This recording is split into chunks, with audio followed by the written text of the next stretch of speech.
pengaruh marketing, public relation, dan event terhadap keputusan berkunjung destinasi wisata sejarah Tugu Kebulatan Tekad Rengas Dengklok yang beranggotakan Ridwan Fahruroji, Vigi Andika Ejosli Liustia, Diki Darmawan, Anggun Eka Kurnia, Nur Endah Aprianti, dan Nia Rosmawati. 3. Tahap perkembangan pariwisata di dunia. 1.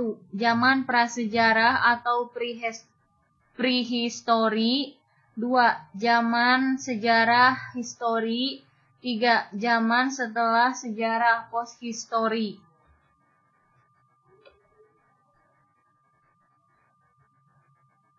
Sebelum zaman modern, tahun 1920, adanya perjalanan pertama kali dilakukan oleh bangsa-bangsa primitif dari satu tempat ke tempat lain dengan tujuan untuk kelangsungan hidup.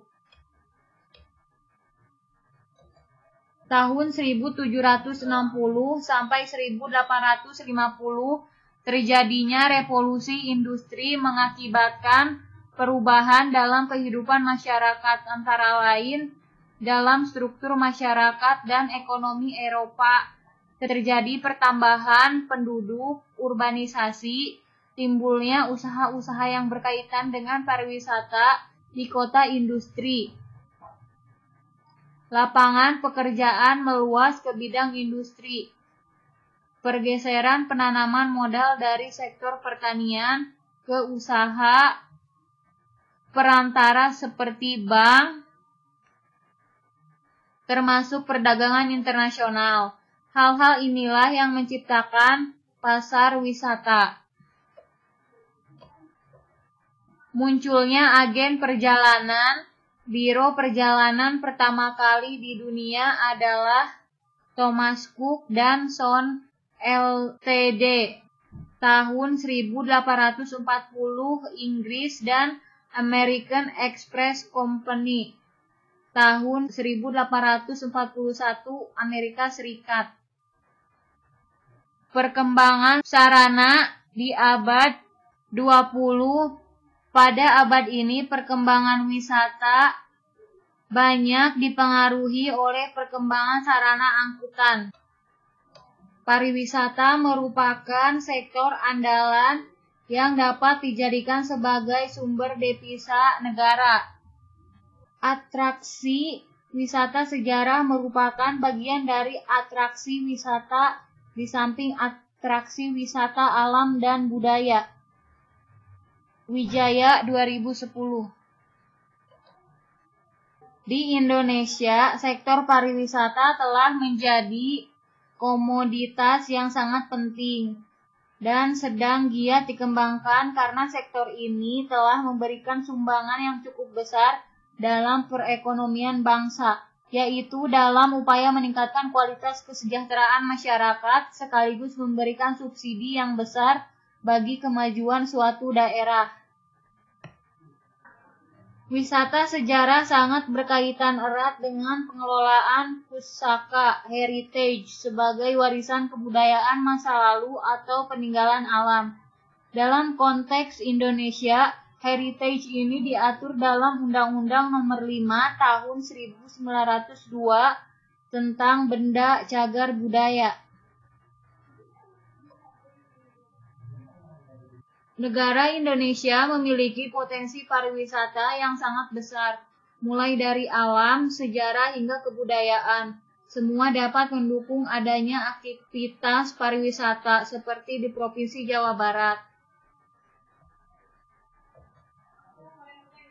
Negara Indonesia memiliki potensi pariwisata yang sangat besar, mulai dari alam, sejarah, hingga kebudayaan.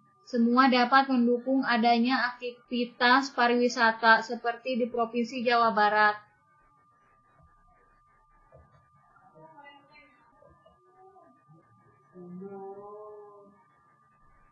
Peristiwa Rengas Dengklok adalah peristiwa penculikan yang dilakukan sejumlah pemuda terhadap Presiden pertama Republik Indonesia, Soekarno atau yang lebih dikenal Bung Karno dan wakilnya Muhammad Hatta. Kedua tokoh proklamator tersebut diasingkan di rumah Jiao Qisiong. Penculikan yang dilakukan oleh perkumpulan Menteng 31 seperti Wikana dan Khairul Saleh itu terjadi pada 16 Agustus 1945. Monumen ini tidak hanya sekedar tugu yang menampilkan keindahan fisik, namun menjadi sumber inspirasi bagi generasi mendatang untuk mengenang perjuangan merebut kemerdekaan, serta sumber semangat untuk tetap mempertahankan kemerdekaan. Sayangnya, tempat bersejarah di Rengas Dengklok ini tidak dipelihara dengan baik oleh pemerintah daerah maupun pusat. Hal inilah yang mendorong penulis untuk melakukan penelitian terhadap pengaruh marketing public relation dan event terhadap kunjungan destinasi wisata sejarah. Studi kasus pada Tugu Kebulatan Tekad Rengas Dengklok. Identifikasi masalah. Berdasarkan masalah yang dihadapi oleh pengelola Tugu Kebulatan Tekad Rengas Dengklok adalah sebagai berikut. 1. Pariwisata di Indonesia tumbuh dan berkembang pesat. Hal ini diakibatkan oleh kunjungan wisatawan yang berdatangan ke Indonesia semakin meningkat. 2. Tingginya persaingan antar wisata sejarah yang ada di Indonesia. 3. Kendala alat transportasi ke tempat Tugu Kebulatan Tekad Rengas Dengklok belum memadai. Wisata sejarah di Karawang dianggap sebagai objek wisata yang membosankan. 5. Kendala fasilitas umum di Tugu Kebulatan Tekad Rengas Dengklok masih belum memadai. Perumusan masalah sebagai berikut. 1. Bagaimana marketing public relation yang dilaksanakan pada Tugu Kebulatan Tekad Rengas Dengklok? 2. Apakah event yang dilaksanakan pada Tugu Kebulatan Tekad Rengas Dengklok? 3. Bagaimana tingkat keputusan berkunjung pada Tugu Kebulatan Rengas Dengklok? 4. Apakah terdapat korelasi antara marketing public relation dan event pada Tugu Kebulatan Tekad Rengas Dengklok? 5. Apakah terdapat pengaruh parsial marketing public relation dan event terhadap keputusan berkunjung ke Tugu Kebulatan Tekad Rengas Dengklok? 6. Apakah terdapat pengaruh simultan antara marketing public relation dan event terhadap keputusan berkunjung ke Tugu Kebulatan Tekad? Yang selanjutnya adalah pembahasan tentang landasan teori. Pertama, pengertian manajemen. Menurut Melayu Hasibuan dalam buku Manajemen Dasar, Pengertian dan Masalah 2011 pada halaman 2, manajemen adalah ilmu dan seni mengatur proses pemanfaatan sumber daya manusia dan sumber-sumber lainnya secara efektif dan efisien untuk mencapai suatu tujuan tertentu. Menurut Andrew Sikula dalam buku Manajemen Dasar Pengertian dan Masalah tahun 2011 dalam halaman 2, manajemen pada umumnya dikaitkan dengan aktivitas-aktivitas perencanaan, pengorganisasian, pengendalian, penempatan, pengarahan, pemotivasian, komunikasi, dan pengambilan keputusan yang dilakukan oleh setiap organisasi dengan tujuan untuk mengkoordinasikan berbagai sumber daya yang dilakukan perusahaan sehingga akan dihasilkan suatu produk atau jasa secara efisien. Dan yang ketiga adalah menurut G. R. Terry dalam buku Manajemen Dasar Pengertian dan Masalah tahun 2011 pada halaman buku 2. Manajemen adalah suatu proses yang khas yang terdiri dari tindakan-tindakan perencanaan, pengorganisasian, pengarahan, dan pengendalian yang dilakukan untuk menentukan serta mencapai sasaran-sasaran yang telah ditentukan melalui pemanfaatan sumber daya manusia dan sumber-sumber lainnya. Dari ketiga definisi tersebut, dapat disimpulkan bahwa manajemen adalah suatu pengarahan dan pemberian fasilitas kerja secara individu maupun bersama-sama atas sejumlah aktivitas yang meliputi perencanaan, pengorganisasian, pelaksanaan, dan pengawasan yang dilakukan untuk menentukan serta mencapai sasaran yang telah dilakukan. Yang kedua adalah fungsi manajemen. Fungsi manajemen adalah elemen-elemen dasar yang akan selalu ada dan melekat di dalam proses manajemen yang dijadikan acuan oleh manajer dalam melaksanakan kegiatan untuk mencapai tujuan. Fungsi manajemen pertama kali diperkenalkan oleh seorang industrialis Prancis bernama Henry Fayol pada awal abad ke-20. Ketika itu ia menyebutkan 5 fungsi manajemen, yaitu planning, organizing, staffing, directing, dan controlling. Planning atau perencanaan adalah proses penentuan tujuan dan pedoman pelaksanaan dengan memilih yang terbaik dari alternatif-alternatif yang ada. Perencanaan adalah fungsi seorang manajer yang berhubungan dengan memilih tujuan-tujuan, kebijaksanaan-kebijaksanaan, prosedur-prosedur, dan program-program dari alternatif-alternatif yang ada. Jadi, masalah perencanaan adalah memilih yang terbaik dari beberapa alternatif yang ada. Yang kedua adalah organizing atau pengorganisasian adalah suatu proses penentuan, pengelompokan, dan pengaturan bermacam-macam aktivitas yang diperlukan untuk mencapai tujuan. Menempatkan orang-orang pada setiap aktivitas ini menyediakan alat-alat yang diperlukan. Menetapkan wewenang yang secara relatif didelegasikan kepada setiap individu yang akan melakukan aktivitas-aktivitas tersebut. Pengorganisasian adalah tindakan mengusahakan hubungan-hubungan kelakuan yang efektif antara orang-orang sehingga mereka dapat bekerja sama secara efisien.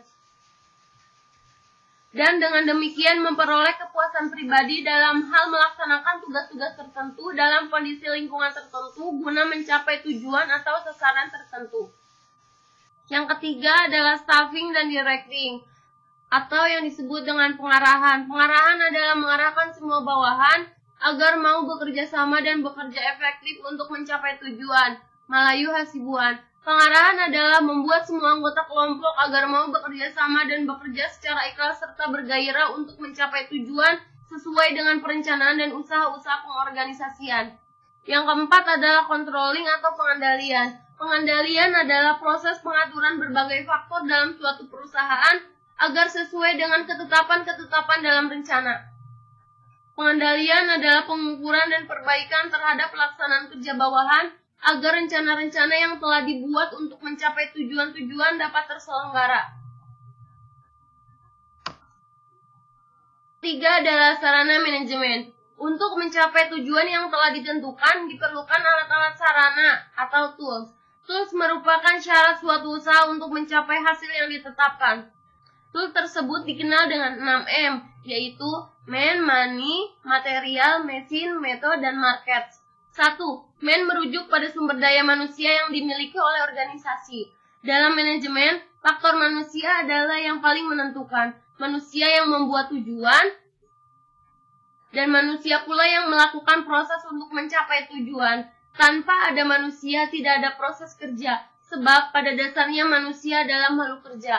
Oleh karena itu, manajemen timbul karena adanya orang-orang yang bekerja sama untuk mencapai tujuan. Kedua adalah money atau uang, merupakan salah satu unsur yang tidak dapat diabaikan. Uang merupakan alat tukar dan alat pengukur nilai. Besar kecilnya hasil kegiatan dapat diukur dari jumlah uang yang beredar dalam perusahaan. Oleh karena itu, uang merupakan alat yang penting untuk mencapai tujuan, karena segala sesuatu harus diperhitungkan secara rasional. Hal ini akan berhubungan dengan beberapa uang yang harus disediakan untuk membiayai gaji tenaga kerja, alat-alat yang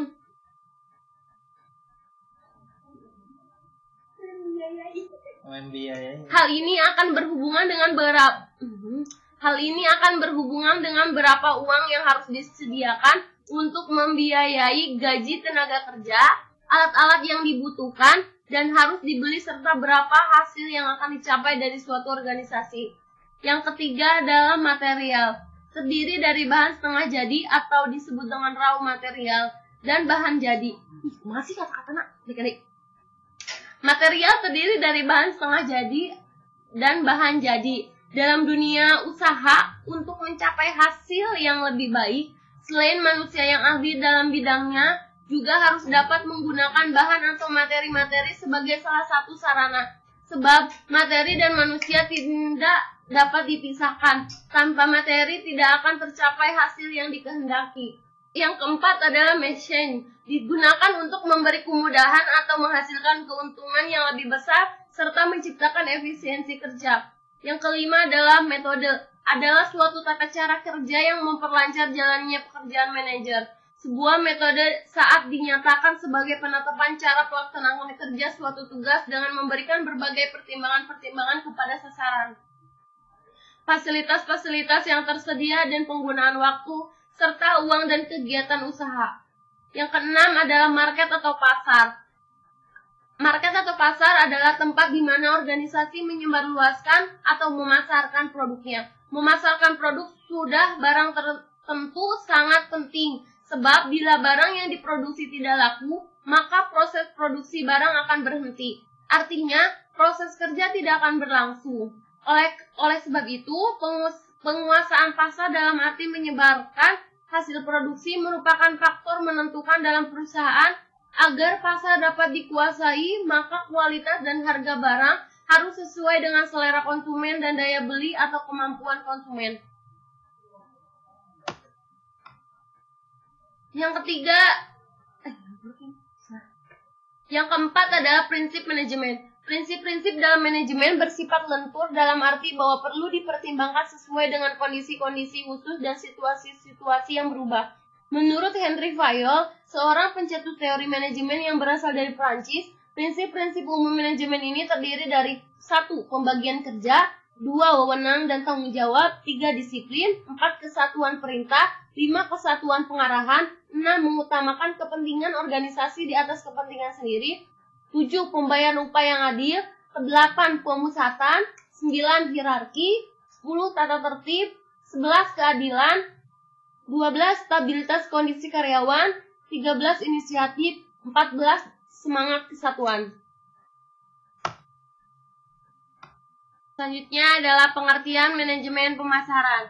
Menurut Lupio Adi 2006 pada halaman 6 dikatakan bahwa manajemen pemasaran adalah suatu analisis, perencana, pelaksanaan, serta kontrol program-program yang telah direncanakan dalam hubungannya dengan pertukaran-pertukaran yang diinginkan terhadap konsumen yang dituju untuk memperoleh keuntungan pribadi maupun bersama. Pengertian manajemen pemasaran menurut Philip William J. Schultz dalam buku Bukhari Alma, Manajemen Pemasaran dan Pemasaran Jasa, cetakan 7 2005, halaman 130, manajemen pemasaran adalah merencanakan, pengarahan, dan pengawasan seluruh kegiatan pemasaran perusahaan ataupun bagian dari perusahaan.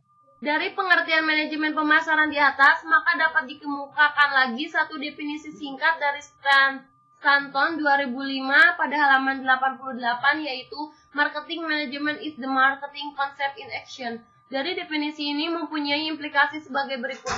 1. Kegiatan pemasaran pada sebuah perusahaan harus dikoordinasikan, dikelola dengan sebaik-baiknya. Manajer pemasaran harus memainkan peranan penting dalam perencanaan perusahaan. Dari ketiga definisi tersebut, dapat disimpulkan bahwa manajemen pemasaran adalah suatu analisis perencanaan, pelaksanaan, dan pengawasan program-program yang telah direncanakan dengan maksud untuk mencapai tujuan organisasi. Selanjutnya adalah bauran pemasaran.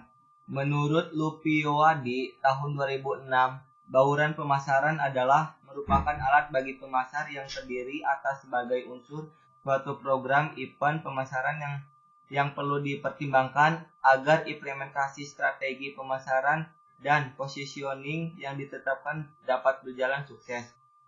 Bauran pemasaran merupakan tool atau alat bagi pemasar yang terdiri atas berbagai elemen suatu program pemasaran yang perlu dipertimbangkan agar implementasi strategi pemasaran dan positioning yang ditetapkan dapat berjalan sukses. Adapun definisi variabel bauran pemasaran sebagai berikut. Yang pertama, produk. Produk merupakan elemen penting dalam sebuah program pemasaran. Produk dapat berupa barang dan jasa. Pengertian barang adalah suatu produk fisik yang berwujud dan dapat diberikan pada pembeli serta melibatkan perpindahan kepemilikan dari penjual ke pembeli. Yang kedua adalah harga atau price. Harga merupakan pengorbanan ekonomis untuk memperoleh produk atau jasa. Selain itu, harga salah satu faktor penting konsumen dalam mengambil keputusan untuk melakukan transaksi atau tidak. Harga dikatakan mahal, murah atau biasa-biasa saja dari setiap individu. Tidaklah harus selalu sama karena tergantung dari persepsi individu yang dilatar belakangi oleh lingkungan kehidupan dan kondisi individu. Selanjutnya adalah promosi atau promotion. Promosi adalah kegiatan mengkomunikasikan informasi dari penjual kepada konsumen atau pihak lain dalam saluran penjualan untuk mempengaruhi sikap dan perilaku. Yang keempat adalah lokasi atau tempat. Lokasi atau saluran distribusi adalah tempat atau wadah untuk menyampaikan jasa kepada pasar sasaran adalah dua kunci area keputusan. Hal ini memiliki relevansi yang besar karena jasa tidak bisa disimpan serta diproduksi dan dikonsumsi di tempat yang sama. Selanjutnya adalah orang atau people. Dalam hubungannya dengan pemasaran jasa, orang di sini berfungsi sebagai penyedia jasa yang memberikan jasa berupa aktivitas, manfaat atau kepuasan yang ditawarkan untuk dijual. Oleh sebab itu, orang atau pegawai merupakan salah satu kunci penting keberhasilan perusahaan jasa yang langsung memberikan kesan dalam penyampaian jasa. Selanjutnya ada proses. Proses adalah kegiatan yang menunjukkan bagaimana pelayanan diberikan kepada konsumen selama melakukan pembelian barang. Proses merupakan gabungan semua aktivitas. Umumnya terdiri atas prosedur, jadwal pekerjaan, mekanisme, aktivitas, dan lain-lain rutin di mana jasa disampaikan kepada konsumen. Selanjutnya ada bukti fisik. Bukti fisik di sini merupakan bukti jasa yang telah diciptakan, yaitu berupa bukti transaksi yang terjadi antara perusahaan asuransi dengan perusahaan kontraktor sebagai konsumen. Selanjutnya, bukti fisik.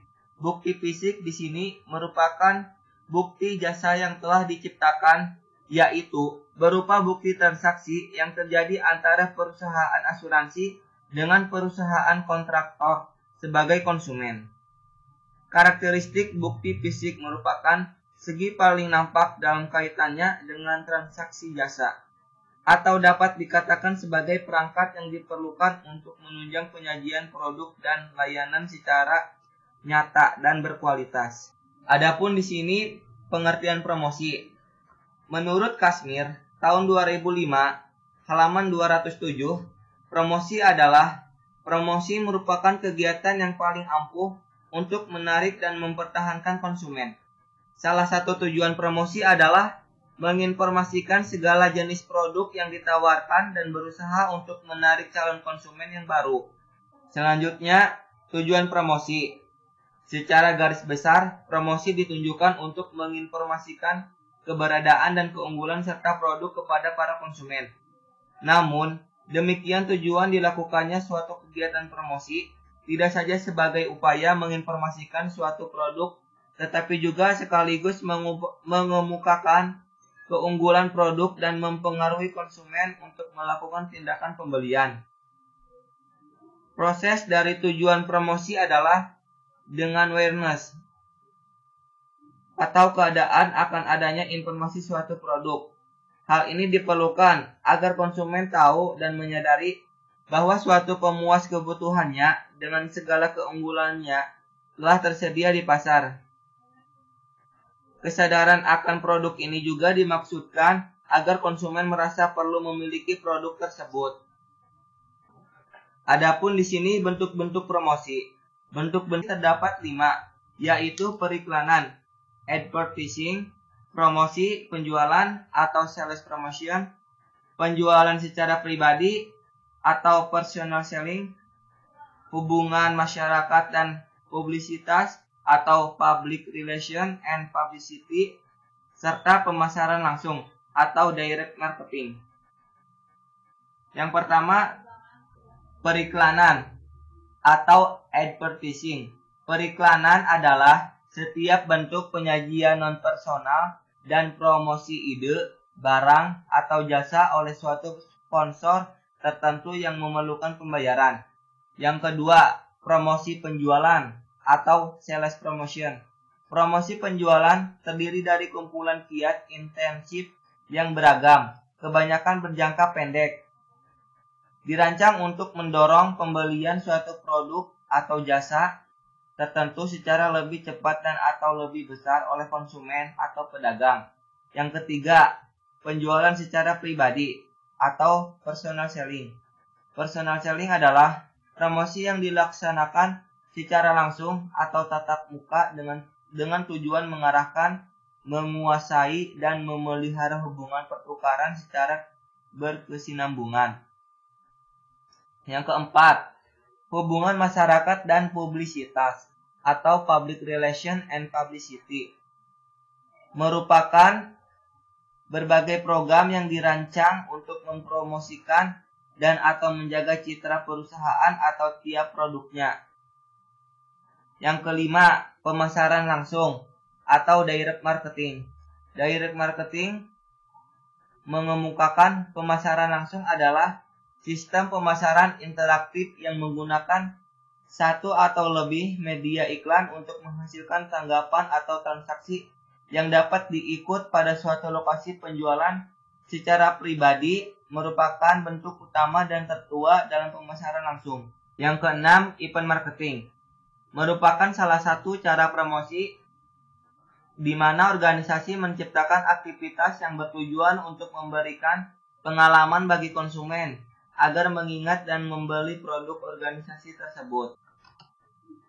Pengertian public relation menurut para ahli.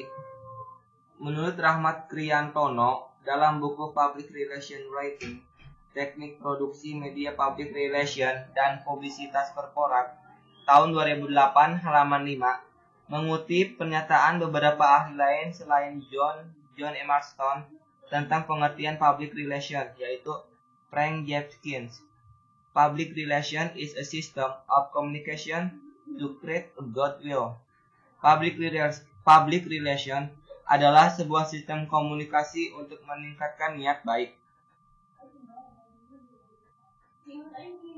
Selanjutnya, Cutlip, Center, and Bloom. Public relation adalah fungsi manajemen yang membangun dan mempertahankan hubungan yang baik dan bermanfaat antara organisasi dengan publik yang mempengaruhi kesuksesan atau kegagalan organisasi tersebut. Adapun di sini tujuan public relation menurut Jeffkins tahun 2003 halaman 54. Tujuan dari public relation adalah sebagai berikut. Yang pertama, mengubah citra umum di mata masyarakat sehubungan dengan adanya kegiatan-kegiatan baru yang dilakukan oleh perusahaan. Yang kedua, meningkatkan bobot kualitas para calon pegawai. Yang ketiga, menyebarluaskan cerita sukses yang telah dicapai perusahaan kepada masyarakat dalam rangka mendapatkan pengakuan. Yang keempat, memperkenalkan perusahaan kepada masyarakat luas, serta membuka pangsa pasar baru. Yang kelima, mempersiapkan dan mengondisikan masyarakat bursa saham atas rencana perusahaan untuk menerbitkan saham baru atau saham tambahan. Yang keenam, memperbaiki hubungan antara perusahaan dan masyarakatnya berkaitan dengan terjadinya suatu peristiwa yang mengakibatkan kecaman, kesangsian, atau salah paham di kalangan masyarakat terhadap niat baik perusahaan. Yang ketujuh, mendidik konsumen agar lebih efektif dan mengerti dalam memanfaatkan produk-produk perusahaan. Yang kedelapan, meyakinkan masyarakat bahwa perusahaan mampu bertahan atau bangkit kembali setelah terjadinya suatu krisis. Yang terakhir, menyebarluaskan kegiatan-kegiatan riset yang telah dilakukan perusahaan agar masyarakat luas mengetahui betapa perusahaan itu mengutamakan kualitas berbagai hal. Fungsi public relation menurut Kadar Nurjaman dan Hoirul Umam dalam buku Komunikasi dan Public Relation tahun 2012 halaman 114 sampai 115 mengutip Pernyataan Maria tahun 2002 halaman 31 bahwa public relation merupakan salah satu bagian dari satu napas yang sama dalam organisasi tersebut dan harus memberi identitas organisasinya dengan tepat dan benar serta mampu mengomunikasikannya sehingga publik menaruh kepercayaan dan mempunyai pengertian yang jelas dan benar terhadap organisasi tersebut. Dan selanjutnya ada event marketing.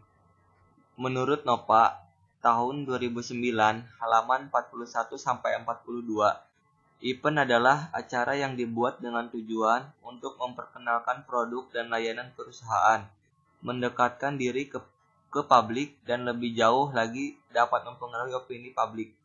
Berikut ini adalah beberapa jenis event, yaitu kalender event. Kalender event adalah pengelola tubuh kebulatan tekad Rengas Dengklok selalu menyelenggarakan kegiatan rutin pada waktu tertentu, seperti menyambut Hari Raya 17 Agustus. Lalu selanjutnya special event.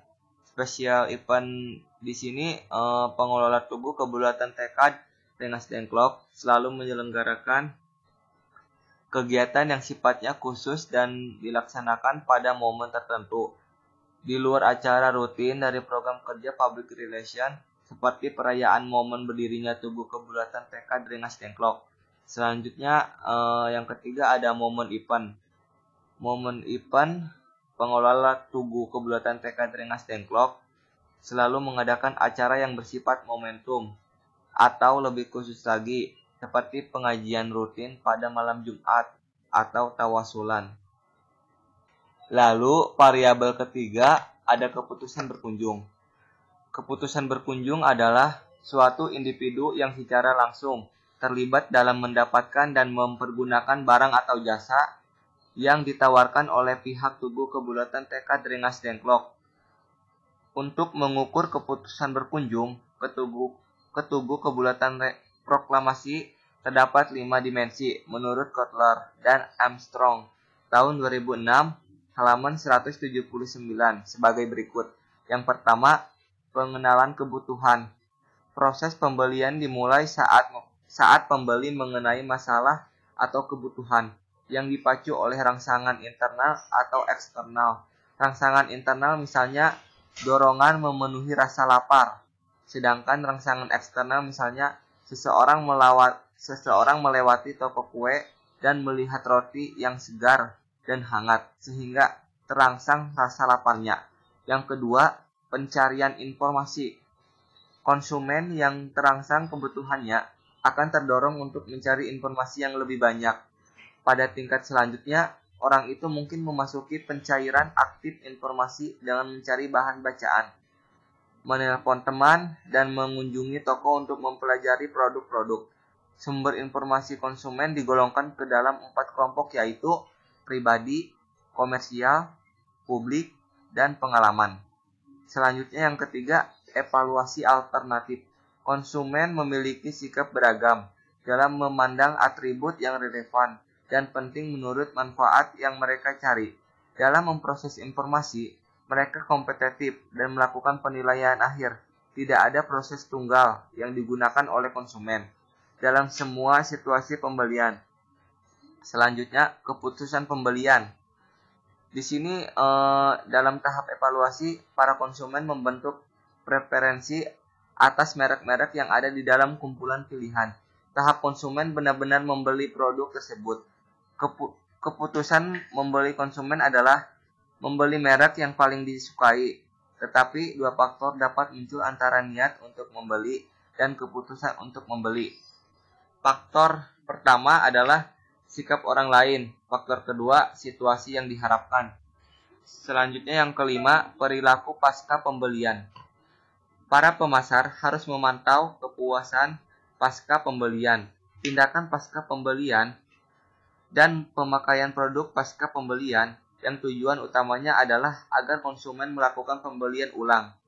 Untuk operasionalisasi yang dapat diukur dari dimensi tersebut, maka digunakan skala Likert dengan nilai sangat tidak setuju sampai nilai sangat setuju dan rentang skala dengan nilai terendah 1 dan nilai tertinggi 5. Marketing public relation dan event marketing mempunyai pengaruh parsial dan simultan terhadap keputusan berkunjung. Selanjutnya yang akan dibahas yaitu mengenai instrumen penelitian. Di sini kami mengambil 3 variabel. Yang pertama yaitu marketing public relation. Terdapat subvariabel. Yang pertama media identitas, pidato, kegiatan layanan publik, publikasi, dan berita. Yang pertama yaitu media identitas, yang kami ambil indikatornya yaitu nama perusahaan. Dan subvariabel yang kedua yaitu kegiatan layanan publik, yang kami ambil indikatornya yaitu pelayanan, pemberian informasi, acara amal. Dan publikasi, yang kami ambil indikatornya adalah laporan tahunan, artikel, dan yang terakhir yaitu berita, yang kami jadikan indikatornya yaitu media komunikasi dan daya tarik isi berita. Lalu variabel yang kedua yaitu event. Event memiliki subvariabel. Yang pertama ada kalender event, special event, dan momen event. Kalender event yang kami jadikan indikatornya itu mulai dari kegiatan rutin, hari raya, dan ulang tahun. Lalu special event yang kami jadikan indikatornya itu kegiatan khusus, dan yang terakhir momen event yang kami jadikan indikatornya adalah kegiatan momentum. Variabel selanjutnya yaitu keputusan mengunjungi. Yang kami jadikan subvariabelnya itu daerah tujuan, moda perjalanan, waktu dan biaya, pengatur perjalanan, dan sumber layanan. Yang kami jadikan indikatornya dari daerah tujuan yaitu kesesuaian tempat tujuan, ketersediaan informasi, dari moda perjalanan, kemudahan alat transportasi, keragaman alat transportasi, dan kenyamanan alat transportasi. Lalu subvariabel selanjutnya yaitu waktu dan biaya. Yang kami jadikan indikator yang pertama yaitu ketepatan jam operasional, ketergantungan terhadap biaya, dan ketergantungan terhadap waktu. Selanjutnya yang kami jadikan subvariabel pengatur perjalanan, dan indikatornya adalah ketergantungan terhadap biro perjalanan. Dan yang terakhir yaitu sumber layanan. Yang kami jadikan indikatornya yaitu keragaman layanan yang diberikan. Selanjutnya, kami mempunyai populasi sebanyak 297 responden, dan yang kami jadikan sampel sebanyak 115 responden. Dan yang selanjutnya adalah sejarah singkat Proklamasi Kemerdekaan Republik Indonesia, yang rencananya akan dibacakan oleh Bung Karno dan Bung Hatta pada hari Jumat 17 Agustus 1945 di lapangan Ikada, yang sekarang telah menjadi lapangan Monas, atau di rumah Bung Karno di Jalan Pegangsaan Timur nomor 56. Dipilih rumah Bung Karno karena di lapangan Ikada sudah tersebar bahwa ada sebuah acara yang akan diselenggarakan sehingga tentara-tentara Jepang dan sudah berjaga-jaga. Untuk menghindari kericuhan antara penonton-penonton saat terjadi pembacaan teks proklamasi, dipilihlah rumah Soekarno di Jalan Pegangsaan Timur nomor 56. Teks proklamasi disusun di Rengas Dengklok di rumah seorang Tionghoa, Jiao Kieseong. Bendera merah putih sudah dikibarkan para pejuang di Rengas Dengklok pada Kamis tanggal 16 Agustus sebagai persiapan untuk proklamasi kemerdekaan Indonesia. Karena tidak mendapatkan berita dari Jakarta, maka Yusuf Kunto dikirim untuk berunding dengan pemuda-pemuda yang ada di Jakarta. Namun sesampainya di Jakarta, Kunto hanya menemui Wikana dan Mr. Ahmad Subardjo. Kemudian Kunto dan Ahmad Subardjo ke Rengas Dengklok untuk menjemput Soekarno, Hatta, Fatmawati, dan Guntur. Ahmad Subardjo mengundang Bung Karno dan Bung Hatta berangkat ke Jakarta untuk membacakan proklamasi di Jalan Pegangsaan Timur nomor 56. Pada tanggal 16 tengah malam, rombongan tersebut sampai di Jakarta. Esokan harinya, tepatnya tanggal 17 Agustus 1945, pernyataan proklamasi dikumandangkan dengan teks proklamasi kemerdekaan Indonesia yang diketik oleh Sayuti Melek menggunakan mesin ketik yang dipinjam, tepatnya sebetulnya diambil dari kantor Kepala Perwakilan Angkatan Laut Jerman. Mayor Dr. Herman Klender. Acara dimulai pada pukul 10 pagi dengan pembacaan proklamasi oleh Soekarno yang disambung pidato singkat tanpa teks. Kemudian bendera merah putih yang telah dijahit oleh Ibu Fatmawati dikibarkan. Disusul dengan sambutan oleh Suwirjo, wakil wali kota Jakarta saat itu, dan Muwardi dipimpin oleh barisan pelopor. Setelah bendera berkibar, hadirin menyanyikan lagu Indonesia Raya. Sampai saat ini, bendera pustaka tersebut masih disimpan di Istana Merdeka. Untuk mengenang dan menghormati jasa pahlawan yang telah gugur memperjuangkan kemerdekaan Republik Indonesia, didirikanlah sebuah monumen kebulatan tekad Rengas Dengklok atau yang sering disebut dengan Tugu Proklamasi Rengas Dengklok, yang bertepat di Rengas Dengklok, Karawang. Monumen kebulatan tekad Rengas Dengklok berada di Rengas Dengklok, nama yang tidak lagi asing di telinga sejak masih duduk di bangku sekolah dasar. Karena nama itu selalu dihubungkan dengan pariwisata seputar proklamasi kemerdekaan Indonesia. Monumen kebulatan Rengas Dengklok berupa sebuah tugu dengan teks proklamasi pada dindingnya, tepatnya menyanggah bola bertulis 17 Agustus 1945 yang menjadi landasan tangan mengepal di lambang bulatnya tekad. Di sekeliling tugu ada tugu bintang dan tugu bendera merah putih. Di belakang tugu ada dinding beton dengan relief yang menggambarkan peristiwa di sekitar proklamasi kemerdekaan pada 17 Agustus 1945. Utamanya terkait dengan apa yang kemudian dikenal dengan nama peristiwa Rengas Dengklok. Monumen ini tidak hanya sekedar tugu yang menampilkan keindahan fisik, namun menjadi sumber inspirasi bagi generasi mendatang untuk mengenang perjuangan merebut kemerdekaan serta sumber semangat untuk mempertahankan kemerdekaan. Dan sebagai ungkapan rasa terima kasih bangsa kepada perjuangan dan pengorbanan patriot bangsa yang telah tiada. Ini adalah hasil penelitian dari hasil uji validitas marketing public relation. Pada tabel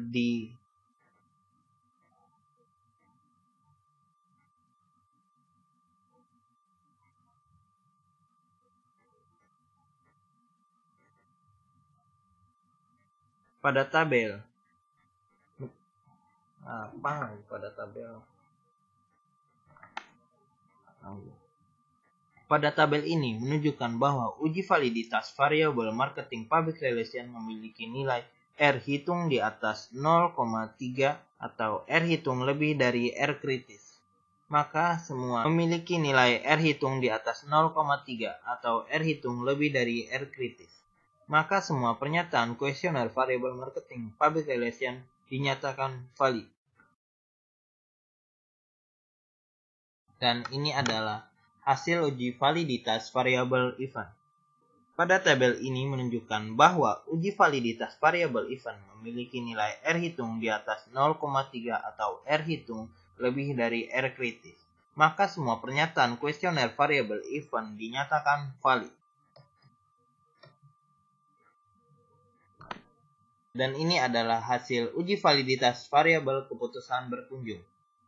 Pada tabel ini menunjukkan bahwa uji validitas variabel keputusan berkunjung memiliki nilai R hitung kurang dari 0,3, maka dinyatakan valid. Dan ini adalah hasil uji reliabilitas. Berdasarkan hasil uji reliabilitas, dapat disimpulkan bahwa semua variabel reliable dan dapat dilanjutkan pada pengolahan data selanjutnya.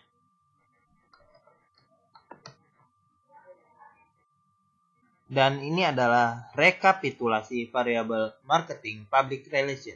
Dari rekapitulasi variabel marketing public relation dapat dinyatakan bahwa subvariabel dinyatakan baik.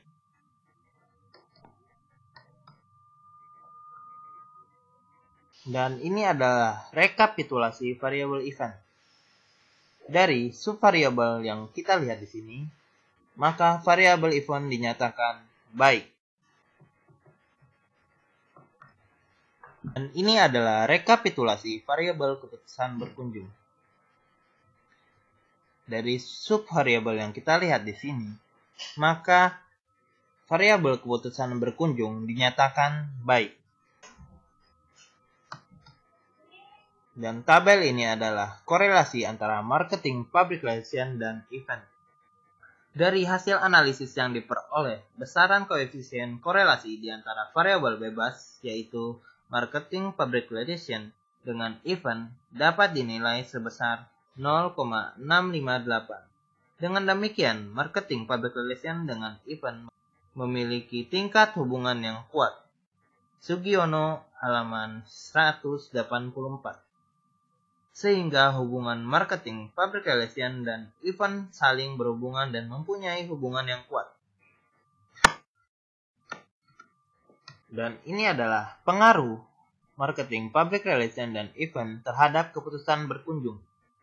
Berdasarkan tabel ini menunjukkan bahwa total pengaruh simultan marketing, public relation, dan event terhadap keputusan berkunjung dinyatakan baik.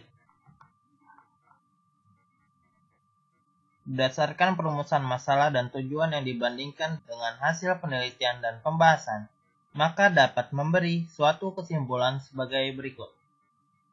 Marketing public relation pada tubuh kebulatan tekad telah dilaksanakan dengan baik, dan selama ini sudah mencapai sasaran yang direncanakan.